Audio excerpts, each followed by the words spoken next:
maravillosa cumbre que nos permite estar a todos juntos el día de hoy discutiendo temas tan importantes como los que hemos topado durante toda la mañana y la tarde de hoy. Este panel se trata de la justicia fiscal, la lucha contra la oligarquía transnacional, y quiero agradecer y presentar a los panelistas que nos acompañan el día de hoy. Muchas gracias, ministro Marlon Ochoa, ministro de Finanzas de Honduras, por estar aquí presente. Fadel, Atilla, Mati, Jorge, muchas gracias por aceptar la invitación de la Internacional Progresista para participar en este panel. Una breve apertura de mi parte para no quitarles mucho tiempo. Como decía recientemente mi compañero, y tengo el honor de llamarlo amigo también, el ministro Marlon Ochoa, la acumulación de la riqueza y la evasión de impuestos son dos caras de la misma moneda. Las élites han construido en América Latina estados incapaces de satisfacer las demandas básicas de su población, pero eso sí, muy eficientes en proteger los intereses de los grandes capitales transnacionales. Sin embargo, actualmente existe un consenso internacional que afirma la urgencia de abordar la evasión fiscal, los paraísos fiscales y el secreto bancario. Y esto se ha evidenciado a través de varias iniciativas puestas en marcha en varias plataformas internacionales como las Naciones Unidas, la OECD y el G20, por ejemplo. A nivel regional, en América Latina y el Caribe, se están impulsando también reformas fiscales progresivas en el seno de organismos internacionales intergubernamentales de integración regional, donde el papel de la CELAC, de la Comunidad de Estados Latinoamericanos y Caribeños, es clave. La Ley de Justicia Tributaria, que está siendo impulsada por el gobierno de la presidenta Xiomara Castro, busca, entre varias cosas, la primera de ellas, reducir la desigualdad, apoyar el desarrollo económico y social y cerrar las lagunas fiscales que socavan los ingresos tributarios, poniendo fin a una serie de abusivas exenciones fiscales creadas por los gobiernos posteriores al golpe de Estado del 2019 al presidente Manuel Zelaya. Estos 15 años de resistencia que celebramos el día de mañana son una evidencia de aquello. Este panel busca analizar las distintas acciones en marcha a nivel internacional en contra de la evasión tributaria, a favor de la justicia fiscal y abordar especialmente, y porque nos encontramos en Tegucigalpa, el caso de Honduras como un ejemplo de cómo los estados pueden reafirmar su soberanía tomando medidas contra la injusticia fiscal de forma individual y colectiva. Ahora quisiera presentarles a nuestra primera panelista de la tarde de hoy, Atilla Waris. Atilla es profesora de Ley Fiscal de la Universidad de Nairobi y experta independiente de las Naciones Unidas sobre la deuda externa. Atilla viene además desde Kenia, un largo viaje hasta llegar a Tegucigalpa. Muchas gracias.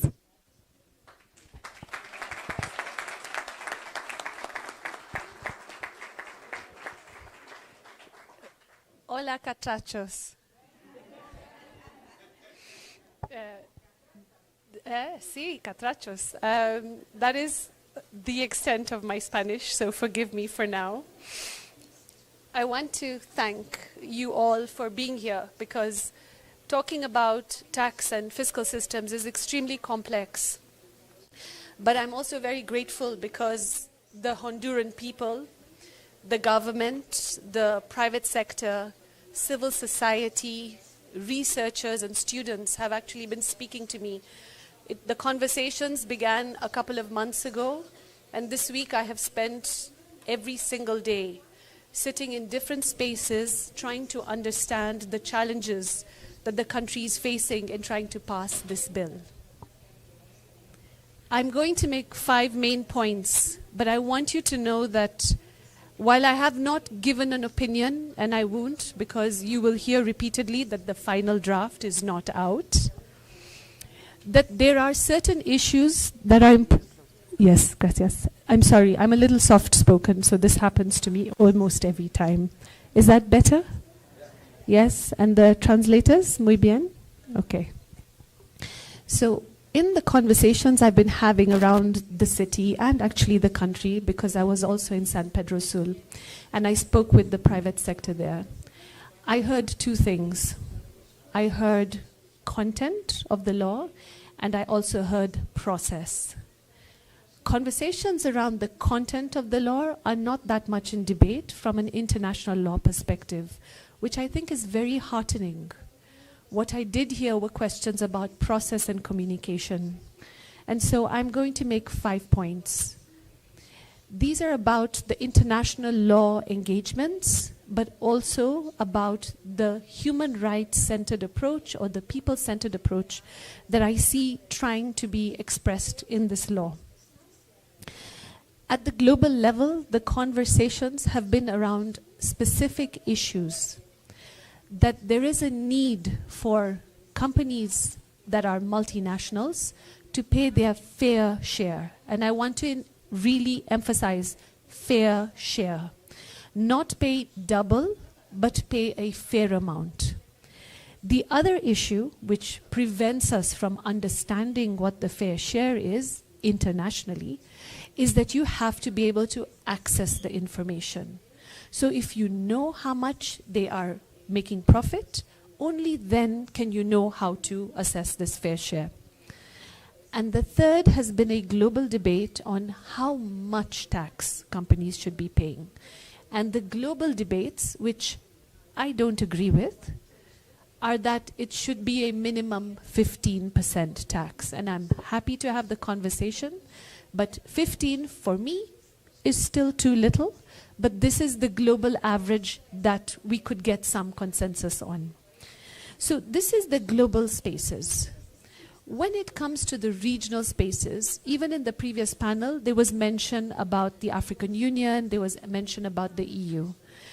When global decisions are very broad, because there are 200 countries making a decision, you start to have more regional consensus. And in taxation, we also need that. It's very important that within your geographical zones, that you're not giving away revenue and having companies move from one country to another, literally, like a ping pong ball in a table tennis match, literally. So how do you prevent that from happening, and how do we take that forward? And regionalism is a very good way forward to look at. That takes me now to my third point, which is a human rights-centered or a people-centered approach. I was very happy to see that in the Constitution, I believe it's Article 324 of the Honduran Constitution, there are words like social justice and equity. But what we need is, what does that mean? How do we interpret that? And I really like human rights principles for a set of reasons, but one of which is that it prioritizes what countries need, but what human beings need. And as I have spoken to people throughout the country, I kept asking them to think about not only yourself as a member of the Chamber of Commerce or an owner of a company or an employee in government or a student, but as catrachos, as Hondurans. What does that mean for you? And how does that translate into making sure that, I don't know the singular of catrachos, but one Honduran is not super poor? How do we move that level forward? And so for me, human rights becomes a really excellent lens with which to look at these issues. And so that takes me to one of the reasons why I was here, which is my fourth point. And that is the principle of what I call fiscal legitimacy. It's a report I wrote for the Human Rights Council this year in March, and it has 7 principles. 2 you've already heard: equity and justice, already inside your constitution. That takes me to what will be the others. And for me, it is about accountability. Not only should government be accountable, but Hondurans should be accountable. Everybody needs to be in this game. And when I look at the different stakeholders with their different hats, I kept asking myself, who should be doing what? When should they be doing it? How should they be doing it? what law should you focus on first? But not only that, what do you need to adjust? When do you show strength and when do you take a step back? I cannot answer that question. This is going to be the push and the pull that is already ongoing as you debate this law. So these are decisions you have to make so that you get to that other side. But today I was also particularly struck. We're commemorating the coup, which happened 15 years ago.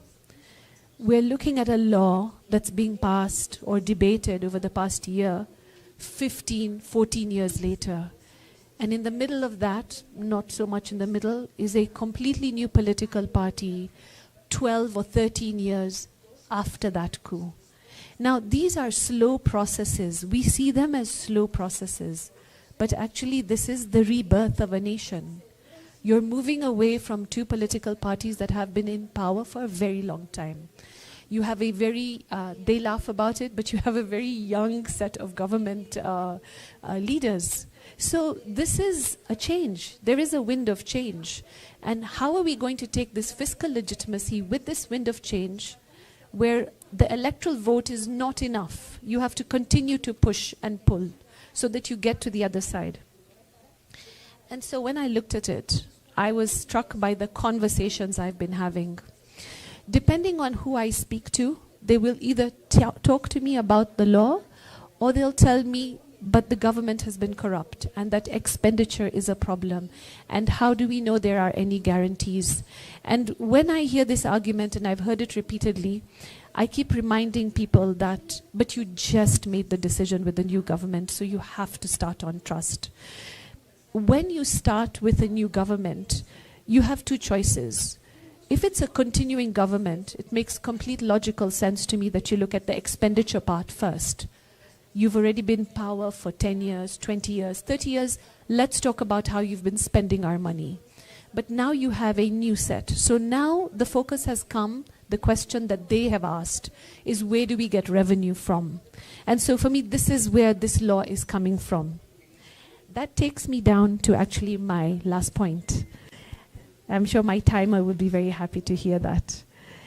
And in these conversations on tax and the changes in tax law, I'm struck by a proverb in my part of the world, actually an Ethiopian proverb.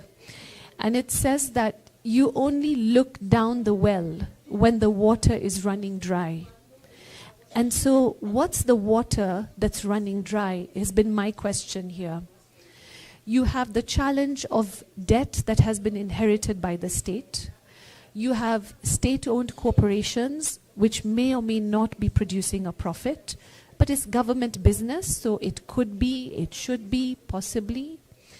But you also have tax revenue of different kinds, fees and licenses and charges that also should be producing some kind of a profit. And there's question marks on that right now, which is why you're at this point of this new law.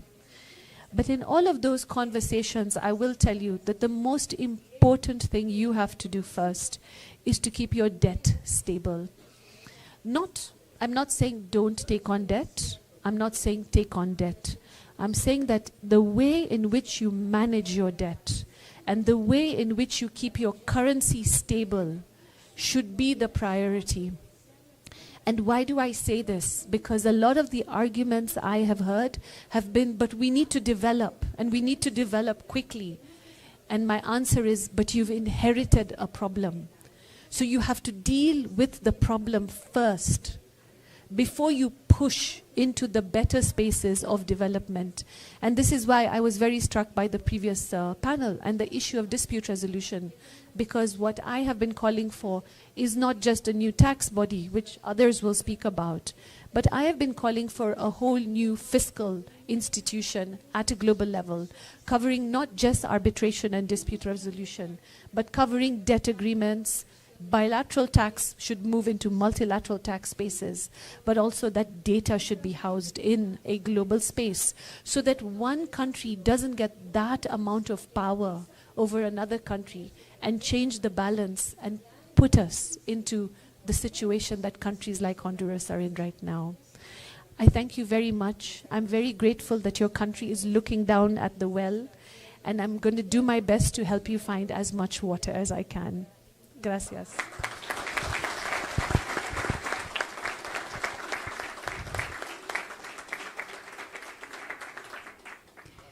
Muchas gracias a ti. Dos palabras y una reflexión con la que personalmente me quedo de tu intervención. Justicia social y equidad. ¿Cómo interpretamos estos conceptos que a veces parecen tan abstractos y sobre todo cómo aquellos que gobiernan nuestros países los aterrizan en beneficio de las personas, del día a día, del diario vivir? Creo que sin duda alguna, alcanzar la transparencia fiscal que buscamos muy probablemente contribuirá a que nuestros estados, especialmente aquellos del sur global, dispongan de los fondos necesarios, de los fondos suficientes para satisfacer las demandas sociales, económicas y medioambientales de nuestras poblaciones. A continuación, les quiero presentar a nuestro segundo panelista, Fadel Kaboub. Fadel es presidente del Instituto Global para la Prosperidad Sostenible y también viene desde lejos, nos acompaña desde Túnez. Bienvenido, Fadel. Thank you. Thank you for hosting this very important conversation and for hosting all of us over the next couple of days. I'd like to use this opportunity to express my gratitude to the government of Honduras, to the people of Honduras for celebrating 15 years of resistance, for also using this opportunity to express my solidarity with the people of Palestine and people who are resisting all over the world.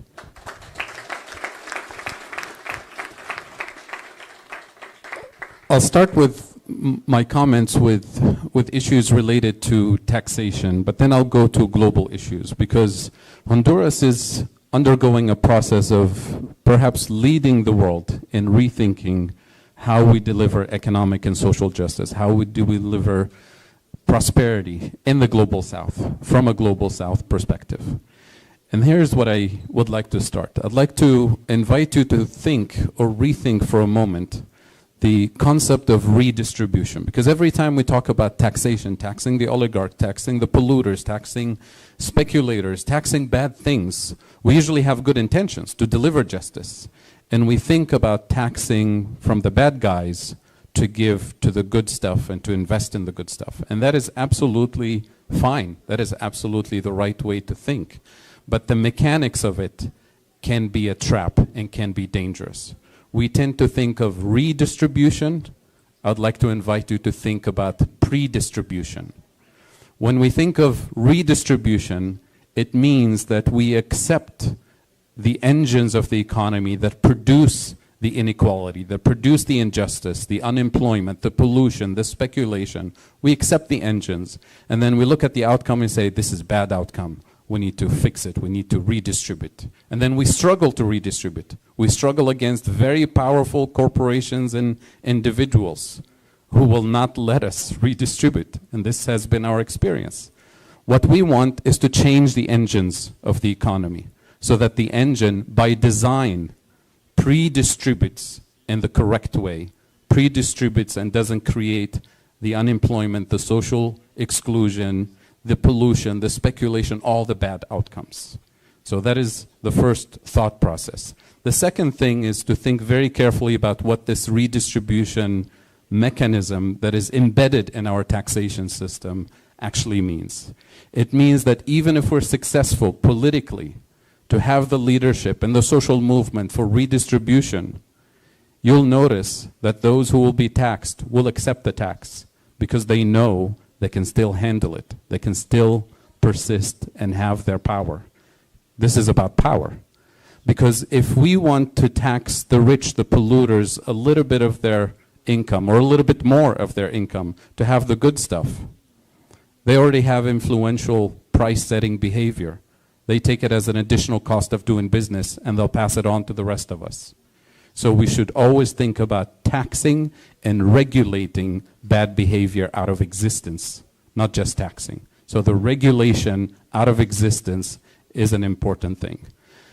Finally, regarding the mechanics of this taxation and redistribution, it's very important to recognize that if we want to tax polluters, for example, tax them more so we can invest in green infrastructure, in order for us to have a lot more revenue to build more green infrastructure, we need those polluters to be bigger, more powerful, more influential, more profitable, so we can have a little bit of their money to invest in green infrastructure, which means we're not really helping ourselves. So tax them out of existence, regulate them out of existence, not because we need their money or their permission to have a just and equitable and sustainable society, but because we want them out of existence. That has to be the goal. And unfortunately, in a lot of the global conversations about international taxation for climate, there's no discussion about getting rid of the bad stuff or the bad behavior or the powerful and corrupt corporations. It's about begging for a little bit of their grace to give us some cash so we can invest in a sustainable society. So that is the reframing that we need. And then going into a global frame, I'll give you one statistic just to see how bad the situation is. If you divide the world into global north and global south, and if we net out all global financial transactions, exports, imports, foreign direct investment, remittances, illicit financial flows, interest payments, even debt relief and, everything included, all financial flows, the last data point that we have, $2 trillion is moving from the global south to the global north. $2 trillion. That is the neocolonial net wealth extraction that has been accelerating, actually. 20 years ago, that number was 500 billion, and we thought it was outrageous. Today, it's 2 trillion. And if we don't do anything about the structures of the system, I guarantee you that number will be $5–10 trillion moving forward. Now, put that number side by side, for example, with climate finance. The $100 billion that was promised 15 years ago, most of what was delivered was loans, non-concessional loans for debt entrapment. The Loss and Damage Fund from COP28, $700 million, not even a drop in the bucket. And compare that to the profits of the largest fossil fuel companies, not even close to putting a dent on the climate front. And supposedly the climate challenge is the biggest challenge that everybody agrees we need to fight and we need climate finance. It's not even funny to compare the numbers. So that $2 trillion extraction of wealth from the global south is the result of a system design. And it's a system that was not designed by us, not designed for us. So it cannot be the system that will deliver justice for us. So what is the system? It's the global economic architecture.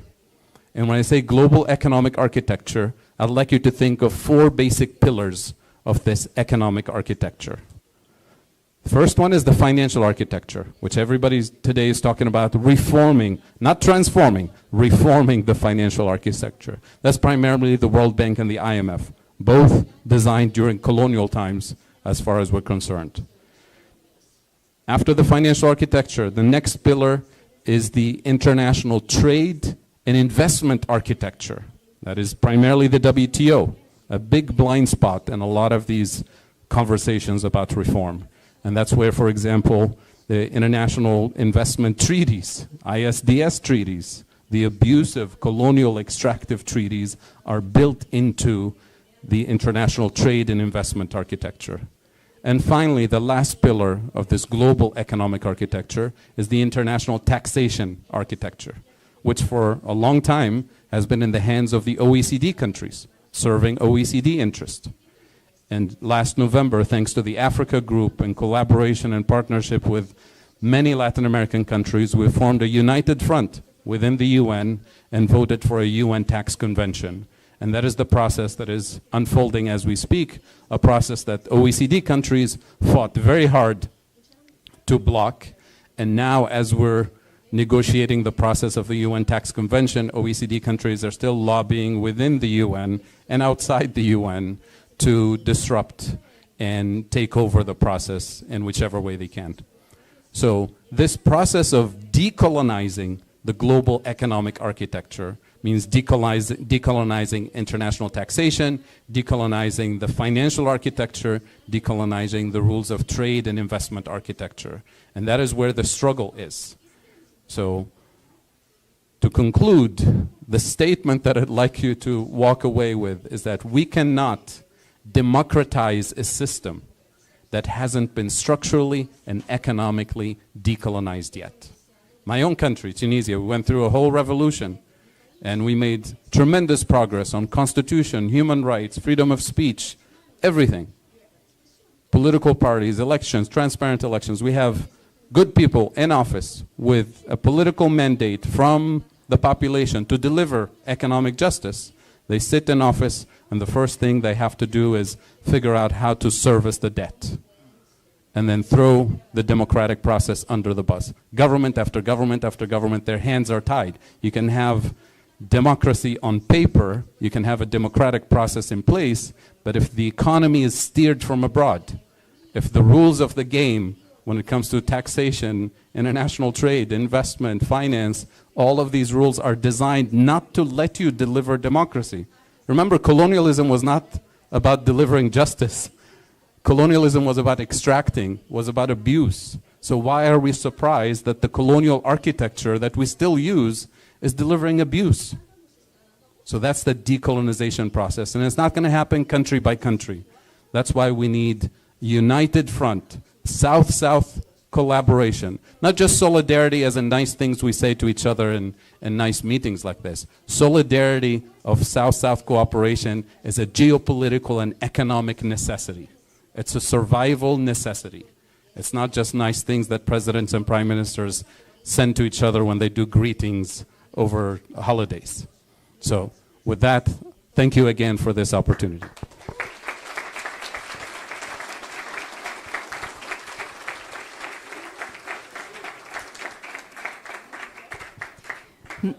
Muchas gracias, Fadel. En efecto, América Latina y el Caribe es la región más desigual del planeta y la redistribución es y ha sido un desafío de las izquierdas y de los progresismos y de todos aquellos y aquellas de nosotros que creemos en equidad social y en la equidad económica.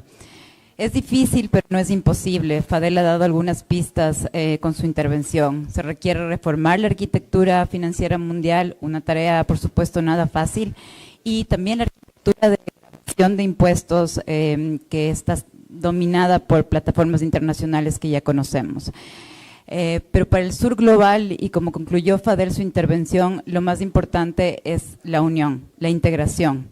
La integración, que él lo dijo también, no se trata solamente de cooperar, de una mera cooperación sur-sur, sino de unirnos para sobrevivir y de unirnos para finalmente decolonizar nuestras economías.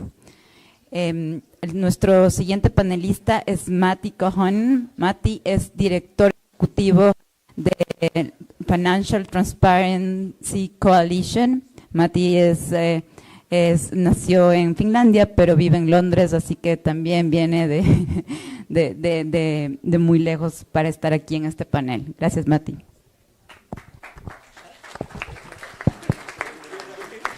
Gracias, María Luisa.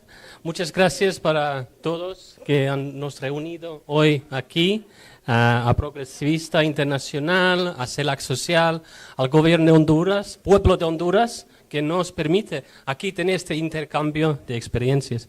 La cooperación internacional fiscal es un pilar importantísimo de cooperación regional e internacional desde 15, 20 años atrás. Pero esta cooperación internacional es liderado por las instituciones del norte global. No es una participación internacional de todos los países a una igualdad, a participación universal. Es liderado por un organismo de los países ricos, de la OCDE, que tiene 35, 36 miembros ahora, tal vez que Colombia y Costa Rica están reuniendo a la OCDE, pero todavía es un organismo de países ricos y no toma en cuenta las perspectivas de países del sur global, no toma en cuenta las perspectivas de las necesidades de recaudación de impuestos y también no nos permite a la sociedad civil a participar a las negociaciones importantísimas en términos de fiscalidad internacional y no permite tampoco que estos intereses de varias partes de población, mujeres, indígenas, personas marginalizadas, podrían participar de una manera igual a determinar quién nos tributa y cómo y dónde y cuándo. Estas preguntas centrales de tributación no son resolvidas. Pero la justicia tributaria para nosotros significa que tiene un cambio de perspectiva en términos de política fiscal. Este significa para nosotros que el consenso de Washington, que incluye el consenso fiscal, se rompe, que tenemos una transición hacia la justicia fiscal, y por eso estoy muy feliz que la ley en Honduras se llama una ley de justicia fiscal. Es una justicia tributaria que nosotros definimos desde 20 años como una crítica a la política fiscal neoliberal. Y este significa para nosotros no solo redistribución, con certeza tenemos que redistribuir, con certeza tenemos que recaudar, pero también significa la regulación de la economía por a través de tributación y transparencia y un cambio de sistema económico por a través de política industrial, política agrícola, que transforme la economía hacia más justicia. Y también, bueno, determinar los precios de los bienes de una manera que se tributa más alcohol o azúcar y tributan menos los libros o los que tienen un beneficio social. Pero la regulación es importantísima en términos de determinar qué significa la justicia tributaria. Y justicia fiscal como una extensión de justicia tributaria. Se recaudan para qué, y para quién, y para cuál motivo. Pero también nos significa romper con el secreto financiero. ¿Qué es el secreto financiero? ¿Qué es el secreto?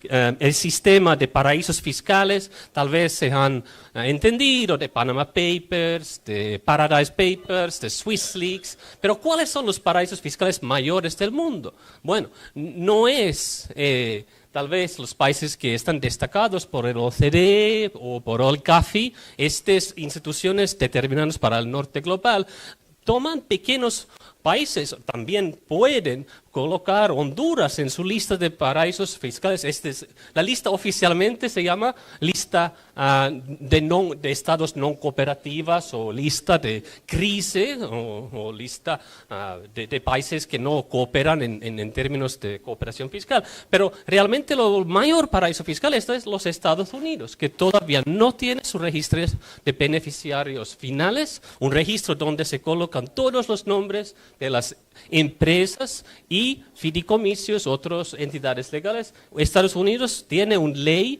del gobierno de Biden, pero no está avanzando. Y Nueva York tiene una otra ley para hacer esto pública, pero no avanza en este momento político. Y Estados Unidos tampoco participa en el intercambio automático de información bancaria. Esto significa que los cuentos bancarios de las personas, también residentes en Honduras, pero en cualquier parte del mundo, norte o sur, se tiene una cuenta bancaria en un estado que tiene el más secreto financiero, como Wyoming, Nevada, Nebraska, tiene estados que tienen mayor secreto financiero también en Estados Unidos. No se intercambian estos detalles con las autoridades fiscales en Honduras o en Finlandia o en Colombia o cualquier otro país. Entonces, Estados Unidos no participa, pero exige por una ley que se llama FATCA, Foreign Account Tax Transparency, etcétera, que Suiza toma la información de los ciudadanos estadounidenses y lo transmite a la agencia tributaria estadounidense, IRA. Bueno, es que es un intercambio en una dirección solo por causa de Estados Unidos no querer firmar tratados internacionales. Es eso que es la situación del secreto financiero. Pero con certeza, Panamá, Islas Vírgenes Británicas, Belice, que está al lado, son paraísos fiscales en términos de empresas que pueden esconder sus propietarios finales. Y este sistema nosotros denunciamos, ¿no? Que no debería que tener empresas fantasmas, empresas que apoyan la oligarquía financiera global, que apoyan dictaduras, que apoyan regímenes que explotan sus poblaciones, que pueden tener activos robados y no lo retornar al pueblo. Estos paraísos fiscales es una parte integrante del capitalismo hoy. Es un parte, decimos que entre 10 y 20% de todos los activos están colocados en estados o regímenes que significan un paraíso fiscal, un régimen de jurisdicción de secreto. Significa que una parte importantísima de capital es escondido. No conocemos quién está el propietario final, no podemos lo tributar, tampoco podemos controlar, regular este tipo de capital. Nosotros llamamos el ABC de transparencia financiera, que beneficiarios finales, intercambio automático de las informaciones y que las corporaciones nosotros dicen por sus reportes finales país por país que dónde han hecho sus beneficios y transmitir los detalles financieros país por país. Lo que pasa hoy es que se tiene un subsidiario de una corporación internacional en Honduras. La agencia tributaria hondureña solo conoce qué hace este pequeño subsidiario que existe aquí. No conoce las operaciones globales de las empresas. No saben si tienen unos afiliados o filiales en paraísos fiscales y donde se tal vez transmiten sus beneficios en estos otros países. Entonces, el abuso fiscal tiene que ser controlado por más reportes de los multinacionales. Y un detalle de comercio internacional es que según estimaciones, una mitad de todo comercio internacional está intra las empresas multinacionales. Las empresas multinacionales son el centro del sistema de comercio internacional. Entonces, el comercio internacional, según muchas estadísticas, no es un comercio internacional entre una empresa con otra empresa que no conocen una a otra. Es dentro de las grandes empresas y se hacen comercio entre sus propios filiales. Y de esto se llamamos precios de transferencia. Se transfieren los beneficios de una parte a otra parte de la empresa y regulado por el OCDE y sus reglas o normas que permiten el abuso fiscal. Finalmente, que se transfieren los beneficios a estos paraísos fiscales donde tienen 0% de impuestos para los beneficios. Pero los beneficios que se han hecho en los países de origen de los recursos naturales, origen de los beneficios de consumo que genera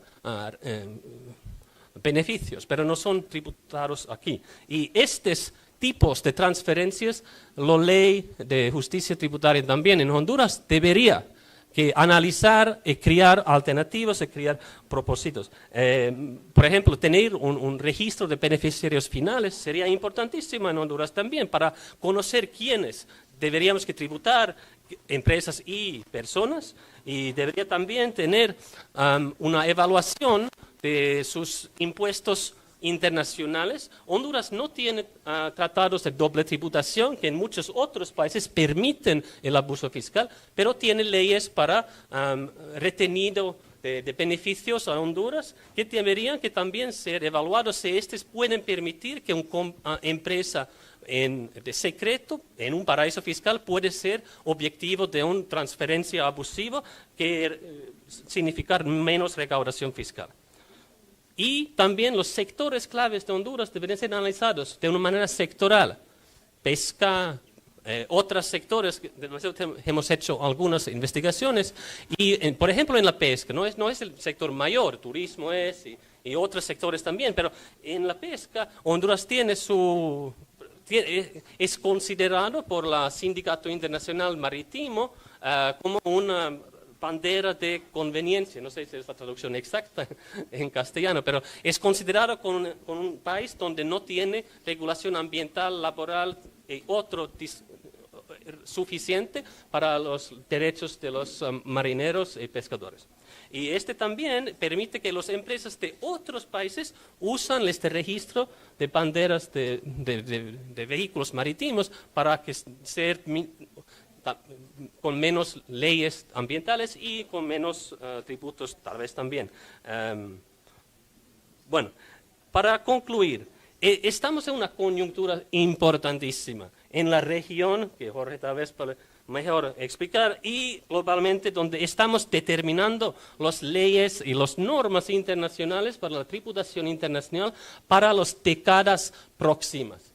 Las negociaciones en el ONU sobre el convenio marco sobre la tributación internacional es como la negociación de un régimen comercial, régimen financiero global. Es importantísima, significa cientos billones de dólares que pueden ser tributados más, pero ¿dónde se tributan estos beneficios de los ricos, beneficios de las grandes empresas? Es determinado por normas y aplicación de estas normas después de estas negociaciones. Van a demorar años este proceso de primero un convenio marco y después protocolos y van a entrar más detalles sobre la transparencia financiera, tributación en el sector ambiental, tributación en relación de género y desigualdades, por ejemplo, de los protocolos que podrían ser determinados. Es importantísima que seguimos estas negociaciones y que participamos. Yo sé que Honduras toma este proceso muy importante porque estamos en contacto en Nueva York también. Muchas gracias.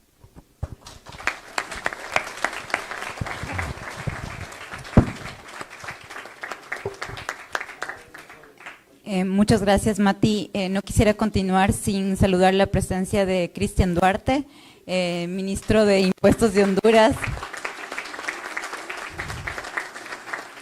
Gracias, compañero, por acompañarnos.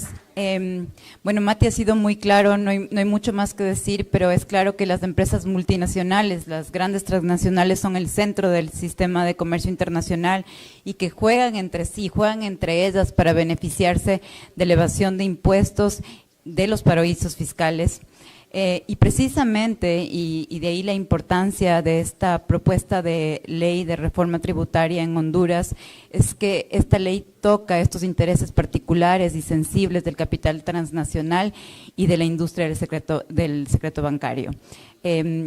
Quisiera presentar ahora a nuestro maravilloso representante de América Latina en este panel, Jorge Coronado. Jorge es miembro de la Coordinación de Latindad y de la Red de Justicia Fiscal de América Latina y también especialista en temas de justicia fiscal de ambas plataformas. Bienvenido, Jorge, gracias.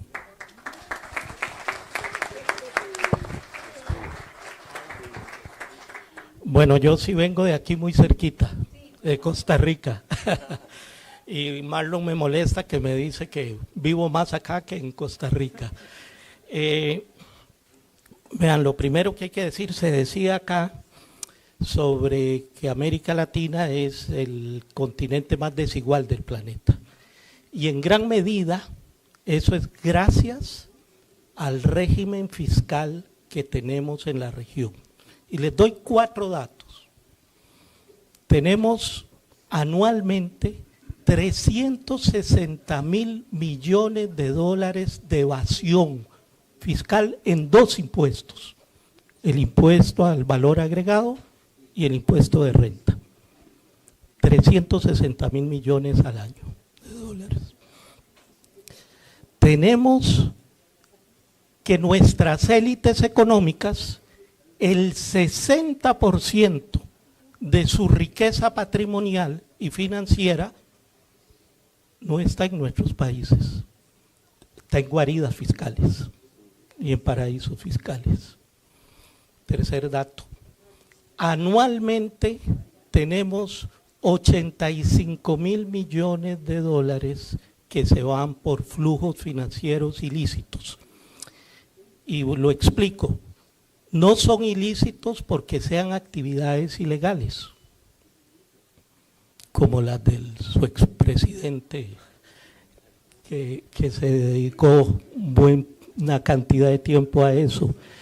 Estamos hablando, los definimos de ilícitos porque no tributan en nuestros países, utilizando agresivos mecanismos de planificación tributaria y utilizando los portillos de nuestro régimen fiscal. Entonces ahí son lo que usan los exportadores y los importadores, para ponerlo en sencillo.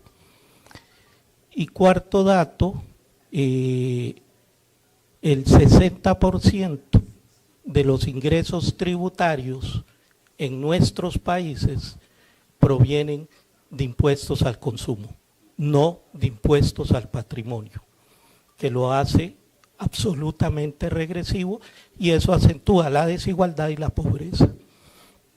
Entonces, ubiquemos que la fiscalidad es fundamental es un debate urgente en el conjunto de la sociedad, no es una discusión de técnicos ni de técnicas, es una discusión sobre ciudadanía, porque si no tenemos ingresos tributarios, no tenemos política pública ni tenemos estados fortalecidos. Ahora bien, tenemos en América Latina dos muy buenos ejemplos de hacer las cosas por el tránsito correcto, el camino correcto. Es la reforma fiscal en Colombia, realizada el año pasado, si no me falla la memoria, sí, corregime, 22, cierto. Ya anda uno en tantas que se le confunden las fechas. En Colombia, que apostó a darle más progresividad al sistema fiscal colombiano. Y la otra muy importante es la discusión en Honduras. Incluso aquí, primero empezamos con Marlon y después lo materializamos con Cristian. Trajimos en el mes de marzo, contribuimos con un granito de arena, con un conjunto de especialistas tributaristas, para venir a hacer sensibilidad en la opinión pública hondureña sobre la pertinencia de la reforma de justicia tributaria en Honduras. Y como uno tiene desviaciones de economista, se aferra mucho a los datos. Bueno, ¿qué quiere ordenar la reforma tributaria de Honduras? El hecho de que Honduras es el primer país en América Latina en privilegios fiscales. Y privilegios fiscales son exoneraciones y toda esa gama de estímulos, que lo llaman en bonito, de estímulos fiscales. Bueno, es ordenar eso.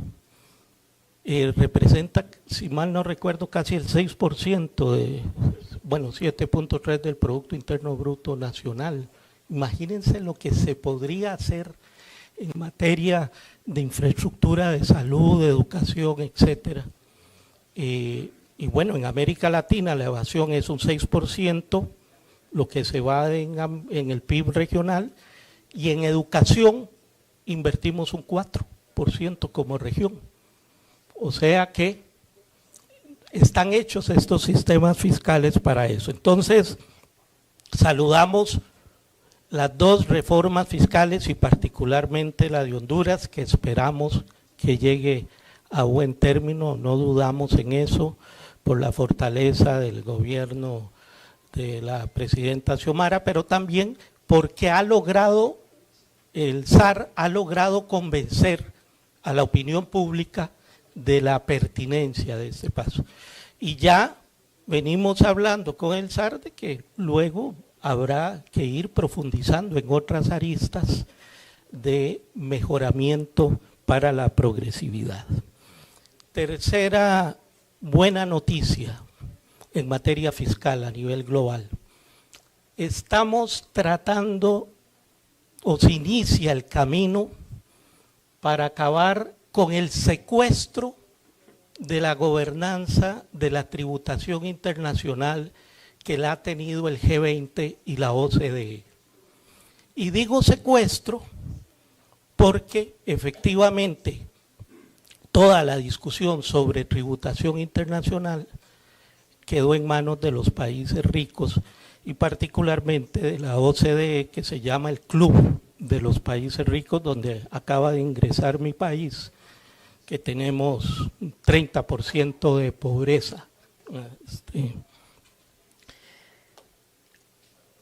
Mati nos lo mencionaba, hay el proceso que se ha iniciado en Naciones Unidas de crear un marco de convención, un instrumento vinculante en materia de tributación, y ahí goza con un respaldo muy fuerte del movimiento social global que trabajamos los temas de justicia fiscal. Una iniciativa desde África que nos da el ejemplo desde el sur, y en América Latina ya les voy a hablar rápidamente antes de que se me acaben los últimos minutos, y María Luisa, me estoy robando unos 8 minutos que nos regalaron los compañeros. Decía que esta convención está iniciando ahora en una semana, inicia en Naciones Unidas la discusión de los términos de referencia, que es poner en blanco y negro cómo va a ser ese proceso, largo, sí, pero para que contemos con un instrumento vinculante en la instancia multilateral más representativa, aún con todos sus problemas, que es Naciones Unidas. No lo es ni el G20 y no lo es la OCDE. Y ese es un debate que impacta directamente en América Latina. En América Latina, el año pasado, con el gobierno del compañero Petro en Colombia, lanzó en Cartagena, aquí veo algunas caras de compañeras hondureñas que estuvieron por allá, lanzó en Cartagena la creación de una plataforma tributaria de América Latina, para tratar de garantizar una voz más común desde la región latinoamericana en este debate sobre tributación global. Y esa plataforma, aunque todavía débil, estamos 9, 10 países todavía, ha creado un consejo consultivo de sociedad civil, donde organizaciones de la región que trabajamos estos temas, estamos planteando propuestas. Y esa PETELAC se ha venido proponiendo 3 grandes temas: combate a la evasión, impuesto a la riqueza, y ahí conectamos con el gobierno de Brasil, que tiene en este momento la presidencia del G20 y ha colocado el impuesto mínimo a los superricos. En el caso, estamos hablando de unos umbrales de 1.000 millonarios o más, posiblemente ni en Honduras ni en Costa Rica lo vamos a encontrar, pero ese debate nos trae a América Latina a que coloquemos la discusión del impuesto a la riqueza y al patrimonio. En América Latina solo 4 países tienen impuestos al patrimonio,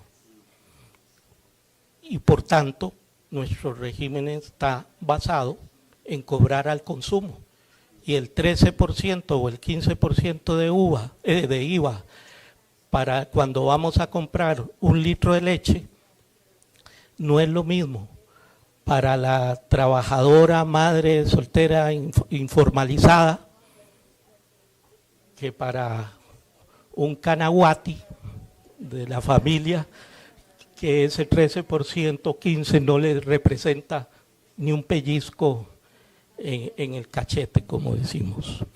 El impuesto a la riqueza se abre con el G20, ahí estamos incidiendo, y hay que colocar ese debate en América Latina, y en la PETELAC se está proponiendo. El segundo, en los privilegios fiscales. Hay que acabar con exoneraciones fiscales. Ya les hablé de lo que representa los flujos financieros, la evasión, pero además le regalamos a las élites económicas de la región el 4.5% del PIB de América Latina en exoneraciones y estímulos fiscales. Vean qué negocio más redondo. Evaden impuestos y además tienen privilegios fiscales para lo que podrían y deberían pagar, se los exoneramos. Entonces aquí terminamos siendo los sectores populares y trabajadores quienes más impuestos pagan. Y finalmente estamos empezando a hablar en la plataforma de impuestos ambientales, que es muy importante en esta discusión sobre el cambio de la matriz energética en la región. Finalizo señalando que es muy importante este debate y yo saludo la iniciativa y al gobierno de Honduras. Tengo que mencionar, no dejar de mencionarlo, el gobierno de Honduras es el gobierno más avanzado en esta discusión fiscal en América Latina. Está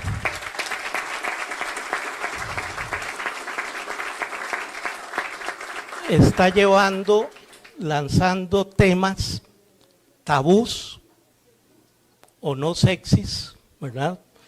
O políticamente incorrectos y los está lanzando al ruedo. Y eso es muy importante y además está lanzando al ruedo esas discusiones en una alianza fundamental con sociedad civil y con movimiento social organizado. O sea, aquí tenemos para las élites económicas de Honduras y de la región construida la tormenta perfecta, que es esta alianza para en mejoría de las mayorías de nuestro continente. Así que sigamos discutiendo estos temas, son temas urgentísimos, necesarios, fundamentales. No vamos a salir de la pobreza y la exclusión social y la desigualdad si no entramos a transformar radicalmente nuestros sistemas tributarios en América Latina. Muchas gracias.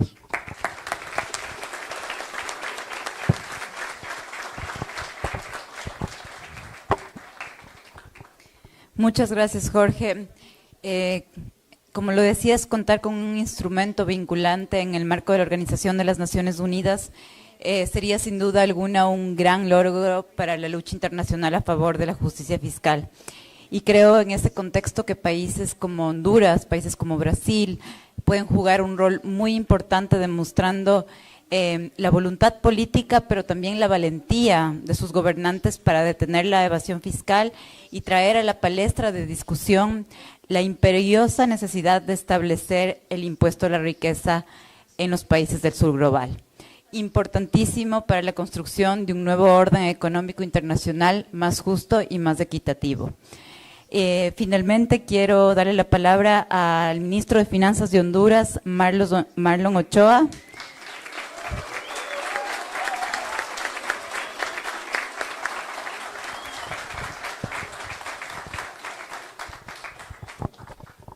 Muchísimas gracias, María Luisa, muchísimas gracias a todos y todas por estar acá. Creo que tenemos la obligación como internacionalistas y solidarios con las luchas de los pueblos de todo el mundo, de que cada vez que nos paremos en una tribuna, recordar la importancia de ser solidarios con la lucha palestina. Así que quiero que demos un aplauso para el pueblo palestino, que está hoy en día soportando, ahí está el compañero con la bandera, que está hoy en día soportando algo que no tengo duda que no muy tarde va a ser recordado como uno de los peores genocidios de nuestra época.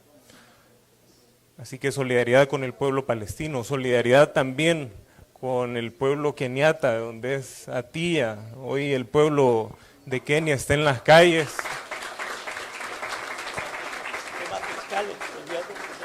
Precisamente por un paquetazo tributario promovido en contra de los intereses de las mayorías, ¿no?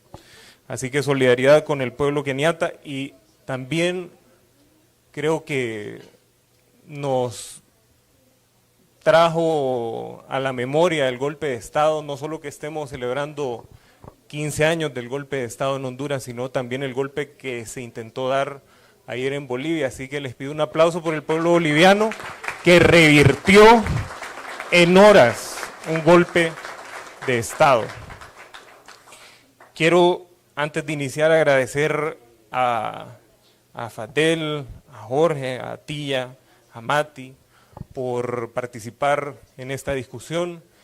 Si hubiera tenido que escoger las personas con las que quisiera estar hoy, serían exactamente estas personas. Son los mejores especialistas que hay actualmente en el mundo sobre cómo lograr un modelo económico justo, ¿no? Y además nos hacen sentir a los que nos dicen radicales en el gobierno que no estamos solos, ¿no? Que también hay radicales en otros lados. Así que bienvenidos radicales.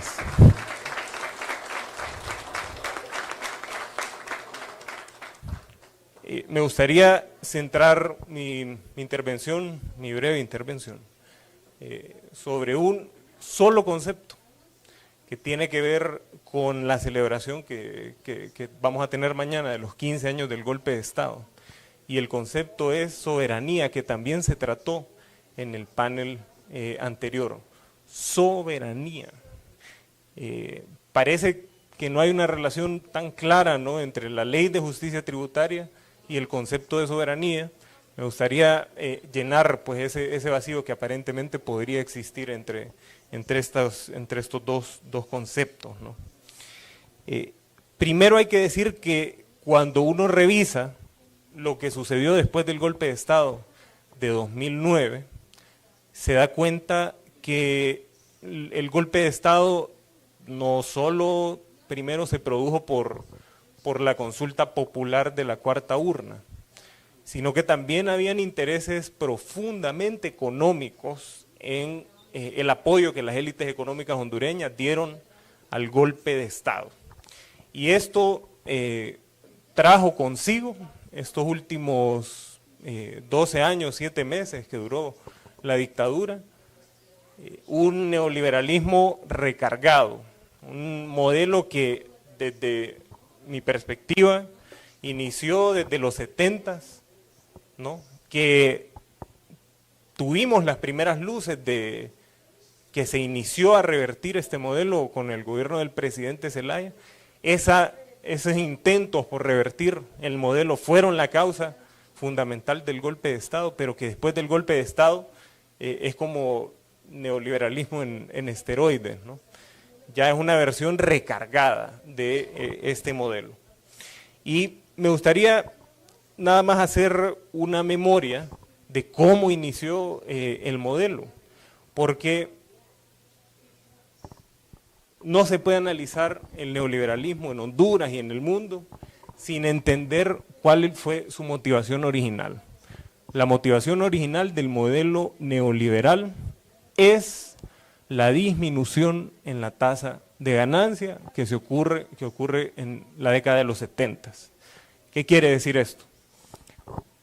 Después de la Segunda Guerra Mundial, después del 45, los sindicatos de todo el mundo se fortalecen, los países impulsan políticas industriales sostenidas durante varias décadas, se fortalece la fuerza laboral, sobre todo en los países del norte global. Nosotros también tenemos una edición de política industrial, sobre todo con el segundo gobierno de López Arellano en 1972. Sin embargo, eso inicia a revertirse, ese proceso de redistribución de riqueza que se da en esos 30 años que transcurren entre el 45 y el 75, empieza a revertirse con la crisis del petróleo de 1973. En los 70s, Estados Unidos fundamentalmente tiene una crisis de acumulación. Los sindicatos se habían fortalecido bastante y lo que estaban enriqueciéndose, las élites, había bajado sustancialmente. Había bajado como a la mitad de lo que acumulaban en los 40. Entonces hay que entender el modelo, que ya lo voy a describir, el modelo que viene después, como un intento para que, es bastante sencillo, es un intento para que los ricos se hagan más ricos. Y siempre es, naturalmente, a costa de los más pobres, ¿no? El neoliberalismo no es tan complejo, es bien sencillo, es un modelo para enriquecer más a las élites. En Honduras también tiene sus expresiones a partir de los 70s y los 80s. ¿Qué sucede? En Estados Unidos se fortalecen los sindicatos, producto de la crisis del 73 se produce algo que no se había producido en las décadas anteriores, y es que los propios trabajadores que hacían, por ejemplo, la ropa, no tienen capacidad para comprar la propia ropa que producen. Entonces se da una crisis de capacidad de consumo en los Estados Unidos, en los 70s. ¿Qué hacen los ricos de Estados Unidos? Dicen, no podemos mantenernos en esta situación de vulnerabilidad para nuestra bolsa, y hacen algo que los académicos le dicen externalización de la cadena de valor, que es básicamente sacar una parte del proceso de confección, por ejemplo, de la ropa, de sus países y los traen a nuestros países. Se llama deslocalización de las cadenas globales de valor. En el 84 surge algo que se llama Iniciativa Cuenca del Caribe, firmada por Ronald Reagan. Y lo que dice básicamente esta iniciativa es que todo lo que se produzca en la Cuenca del Caribe, la Cuenca del Caribe va desde México hasta Panamá e incluye a los países del Caribe, va a entrar libre de impuestos a los Estados Unidos, no va a pagar impuestos. ¿Qué es lo que busca esto? Que los trabajadores estadounidenses, bueno, busca dos o tres cosas. Primero, busca deslocalizar, llevar esa parte de la cadena de valor a países en donde la regulación laboral es débil, en donde no existen sindicatos, como Honduras, ¿no? Segundo, la condición que pone el gobierno de Estados Unidos para traer esa inversión, y eso es un discurso que no es nuevo, es viejo, es desde los 70s y 80s, la condición es que las empresas que vienen a pagar salarios de miseria, además, no paguen impuestos. Ese es el origen del modelo de exoneraciones hondureño. El origen es la iniciativa Cuenca del Caribe. De hecho, entre los 70s y 80s no hay muchas empresas exoneradas, en los 90s empiezan a florecer, por decirlo así, las empresas exoneradas en Honduras. Precisamente el doctor aquí, Fernando García, debe haber precisamente visto cuando era ministro de Economía ese crecimiento del sector maquilador, textilero, ¿verdad? Lo que hoy tenemos de maquila, lo que hoy tenemos de sector exonerado, fundamentalmente nació en los 90s. Entonces, buscaba ese tipo de inversión, países con baja regulación laboral, países en donde no se tuviera que pagar impuestos, no solo internos, sino que tampoco se tuvieran que pagar impuestos aduaneros, para meter la materia prima y para sacarla. Entonces, esa es la base del neoliberalismo, es un modelo, es una estrategia de restauración de la tasa de ganancia. Lo que busca es no tener que tener trabajadores sindicalizados, no tener que pagar impuestos en Estados Unidos y poder hacer un intercambio de mercancías libre del pago de aranceles, ¿no? Esto nos deja como herencia un mantra que tiene el sector privado en Honduras, y no solo en Honduras, no es común para toda la región. Un mantra, ustedes saben qué es un mantra, es algo que uno dice, que se lo repite centenares de veces. En Honduras ya se ha convertido en una verdad esto, ¿no? Y el mantra es este: ocupamos crear empleo. No se puede crear empleo sin inversión extranjera directa.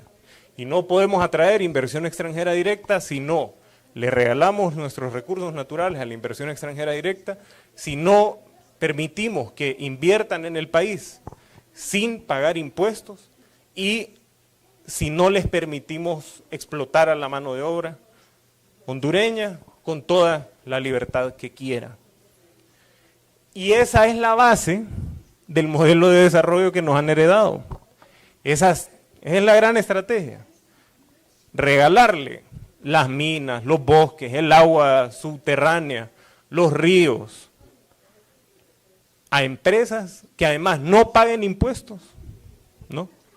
Y que además se les permita contratar la mano de obra en condiciones injustas, indignas e inhumanas para los trabajadores hondureños. Esa es la base del modelo que hoy estamos combatiendo. Y entonces, ¿qué tiene que ver esto con soberanía? ¿Qué tiene que ver esta apuesta que está haciendo el gobierno con la Ley de Justicia Tributaria? En cuya discusión pues hemos tenido todas estas discusiones que hemos comentado ahorita. En estos últimos 15 meses hemos debatido el modelo concesionario, hemos debatido las condiciones laborales, hemos debatido los privilegios fiscales. ¿Qué tiene que ver? Pues básicamente yo lo resumiría en un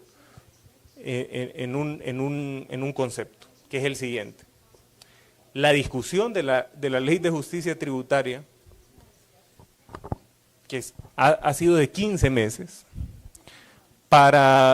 nosotros nunca nos esperamos que esta discusión tardara 15 meses, ¿no? Por cierto, pensamos que iba a ser más expedita, pero eso ha funcionado a favor de nuestros intereses, porque el pueblo hondureño hoy en día está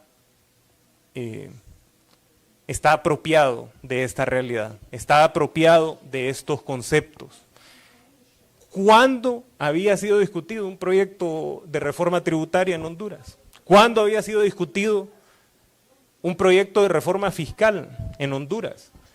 El Congreso hondureño en una noche del 23 de diciembre aprobó 3 decretos, en promedio se discutieron 7 minutos, nadie supo nada. En una sesión por Zoom, nadie supo nada sobre esos decretos.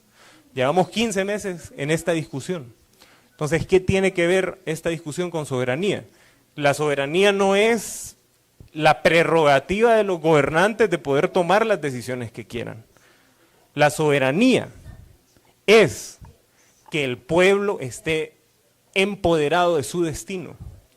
Y la discusión de la Ley de Justicia Tributaria ha permitido precisamente que el pueblo de Honduras sepa la injusticia detrás del sistema tributario. Y no solo del sistema tributario, sino que del modelo de desarrollo en general. Hoy en día el pueblo hondureño, y ese es la principal bondad que ha tenido la discusión de la Ley de Justicia Tributaria.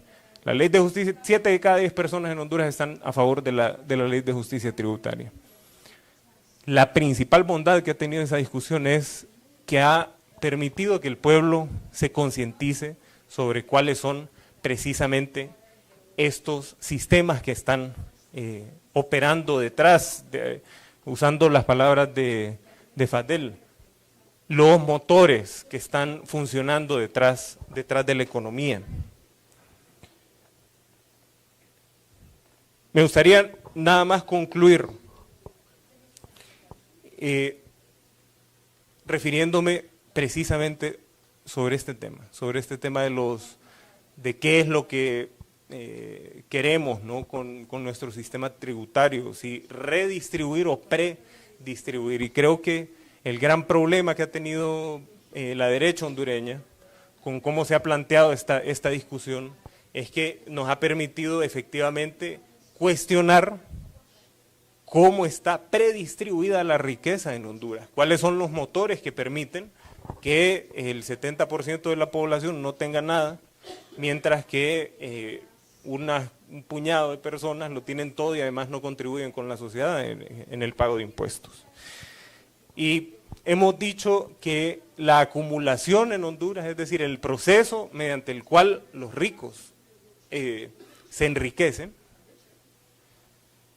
son radicalmente injustos y no tienen que ver, además, así como nos quieren hacer creer, con que ellos son más inteligentes que nosotros, o que son más ingeniosos, o que son innovadores. Quizás en otros contextos eso puede ser verdad, pero particularmente el proceso de discusión de la Ley de Justicia Tributaria en Honduras nos ha permitido descubrir que los mecanismos de acumulación, que son 5 básicamente, al menos de las familias más ricas en Honduras, son radicalmente injustos y no tienen nada que ver con que ellos sean más inteligentes que el resto de empresarios del país. Miren cuáles son las formas mediante las cuales la élite hondureña acumula ingresos, ¿no? Y se hace cada vez más rica. Primero, ya he hablado de tres, ¿verdad? Las exoneraciones, ¿no? Y esto es algo que ustedes los hondureños al menos ya se sabrán de memoria, ¿verdad? Las 10 familias más ricas de este país contribuyen 3 lempiras por cada millón de lempiras que les ingresa.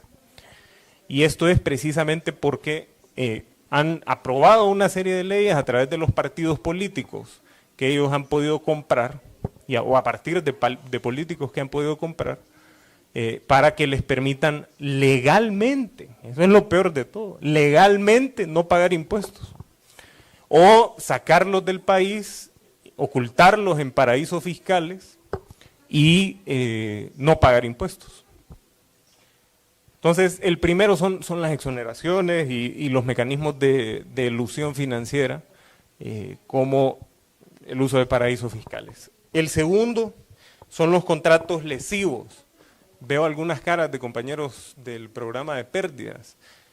La reforma del programa de reducción de pérdidas del ENE, porque se molestan a veces que dicen pérdidas nada más, ¿verdad? Es del programa de reducción de pérdidas. El programa de reducción de pérdidas, la Empresa Nacional de Energía Eléctrica está impulsando una reforma importantísima para lograr renegociar los contratos de generación de energía. Estamos en el Congreso discutiendo 18 contratos para bajar el precio al que le pagamos la energía a los generadores. Pero ¿cuál es el antecedente de eso?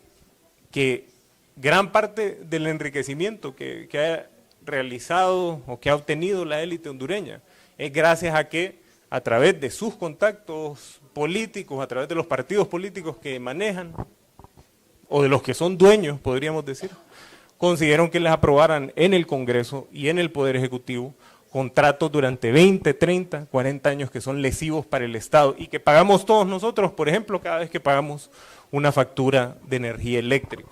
Entonces, los contratos lesivos han sido otra estrategia de enriquecimiento. 3, la flexibilización de la mano de obra en Honduras se ha innovado, dicen, en las estrategias mediante las cuales se explota la mano de obra, innovaciones entre comillas, como la jornada 4x4 o las metas grupales en las maquilas, se exportaron a otras partes del mundo y fueron tecnologías que profundizaron la explotación laboral en Honduras y ha sido una de las piezas fundamentales para el enriquecimiento de las élites hondureñas. 4, las concesiones. Para ponerles 2 ejemplos, las grandes mineras hondureñas. Hay 3 grandes empresas mineras hondureñas. Las 3 están exoneradas de impuestos. Y además el canon que pagan por toda la mina que sacan es irrisorio. No son ni 7 millones de dólares al año. El canon que pagan las 3 grandes empresas mineras que se llevan toda la mina del país. Pero cuando nos vamos al tema de agua, por ejemplo, y al precio que pagan las empresas que tienen concesiones industriales de agua subterránea o contratas, tienen, no sé si aquí han visto ustedes el tamaño de la represa de Los Laureles. Tenemos concesionados 157 represas de Los Laureles en agua subterránea y pagan.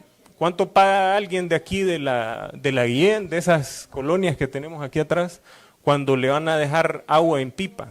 Centenares de lempiras. Estas empresas pagan centavos por pipas enteras de agua. Entonces, esa también ha sido una estrategia de acumulación. El concesionamiento, bueno, se dice concesión, pero debería decirse regalo de los recursos naturales. Y finalmente, la especulación financiera. Vivimos en un país con poca o nula regulación financiera. Menos de 200 empresas concentran el 80% de los créditos. 500.000 millones de lempiras en liquidez de todos los ahorrantes. Se utilizan para enriquecer a la familia, a las mismas empresas de los dueños de los bancos. Y esa especulación financiera desregulada es también una de las estrategias principales que ha permitido el enriquecimiento de las 10 familias o de la élite hondureña.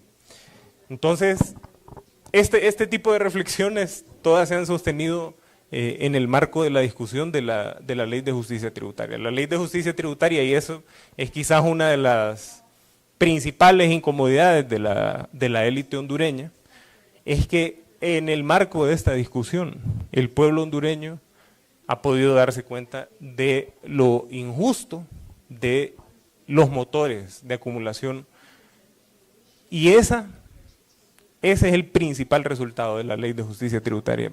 Va a entrar al Congreso en las próximas semanas, pero yo pienso que tenemos esta batalla ganada en la mente del pueblo. A 15 años del golpe de Estado, somos un pueblo que es más soberano, sencillamente porque estamos apropiados de nuestra realidad. Muchísimas gracias.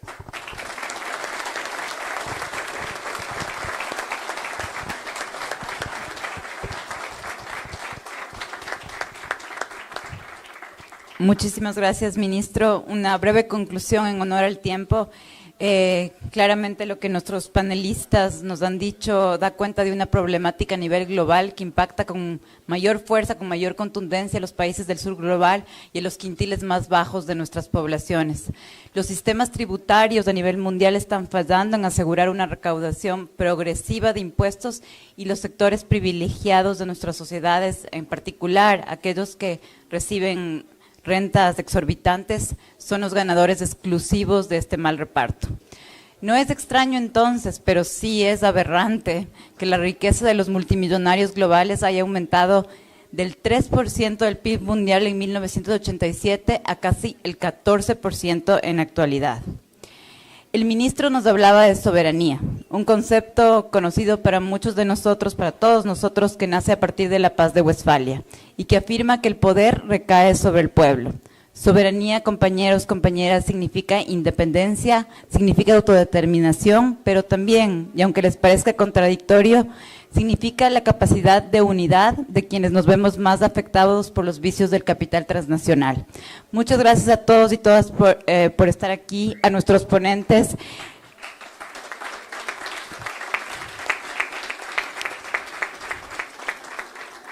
Finalmente les invitamos a quedarse al último panel de esta tarde de la Internacional Progresista, construyendo el futuro de una visión del horizonte progresista.